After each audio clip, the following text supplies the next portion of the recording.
6 days before Prince died, the iconic pop star was hospitalized after possibly overdosing on Percocet. His death on April 21 involved overdosing on another painkiller, fentanyl. Both are among the prescription opioids that alleviate the pain of millions of Americans every year, often at the price of their needing ever greater amounts and the risk of overdose. The U.S. is in the midst of an unprecedented opioid epidemic, according to the Department of Health and Human Services.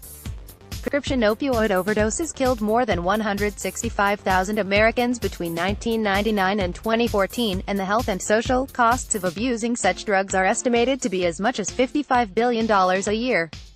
The problem has led experts to scramble for a less dangerous alternative for pain relief, and some research points to medical marijuana. As early as 15 years ago, physicians began hearing that patients were using cannabis instead of prescription opioids for pain. These anecdotes inspired a research team led by Marcus Bachhuber, assistant professor of medicine at the Montefiore Medical Center in New York City, to examine whether some states' legalization of medical cannabis had affected the number of opioid overdose deaths.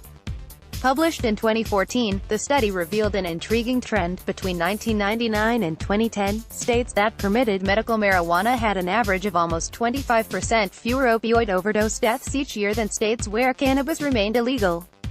Bachhuber's research could not prove that medical cannabis use directly led to fewer opioid overdoses. In addition, the overdose count included both prescription opioids and illegal heroin. But the study opened the eyes of many researchers to a possible relation between marijuana and painkiller use. I think medical cannabis could fall into the category of alternatives for treating chronic pain so that people don't use opioids or use a lower dose of opioids than they otherwise would. Bachhuber says. Various wide-ranging new studies back him up. As reported in the June issue of the Journal of Pain, researchers at the University of Michigan conducted a retrospective survey of 185 patients who frequented a medical marijuana dispensary in Ann Arbor, Mich. Those patients reported cutting their opioid use by more than half in treating their chronic pain. Meanwhile, animal studies have shown that cannabinoid chemical compounds found in marijuana can work synergistically with opioids to mitigate pain. Medical cannabis was also a hot topic at the 2016 meeting of the American Pain Society, says Simon Haratonian, chief of clinical research at the Washington University Pain Center in St. Co-authored a study, published online in February in the Clinical Journal of Pain, that followed a group of 176 chronic pain patients in Israel over 7 months and found that 44% of them stopped taking prescription opioids within 7 months of starting medical cannabis. The research is among several recent observational studies showing an association between medical cannabis use and decreased dependence on opioids. Each of these analyses has its limitations. Retrospective studies cannot reveal crucial details such as whether overdose deaths involved patients who are using medically prescribed opioids or people who got the drugs illegally and were using them recreationally or to self-medicate. And although Haratonian's observational study was carried out in real time, the participants were pre-screened for psychiatric conditions and the potential for drug misuse. That means they were less likely to suffer complications from medical cannabis than a general population of chronic pain patients. We don't have good data on the long-term effects and in larger populations that are not so carefully selected. Haratonian explains. As for the safety of medical marijuana as an opioid alternative, one of the most extensive reports to date was published late last year in the Journal of Pain and followed about 200 patients using cannabis for chronic pain over 12 months. Unlike most previous research, this study directly compared medical cannabis users with a control group of chronic pain patients who did not use the drug. The results showed some increased risk for non-serious adverse effects in the medical cannabis group but no difference in the risk of serious adverse events. Studies that specifically examine whether cannabis can substitute for opioids in providing pain relief have been limited to just a few hundred patients at most.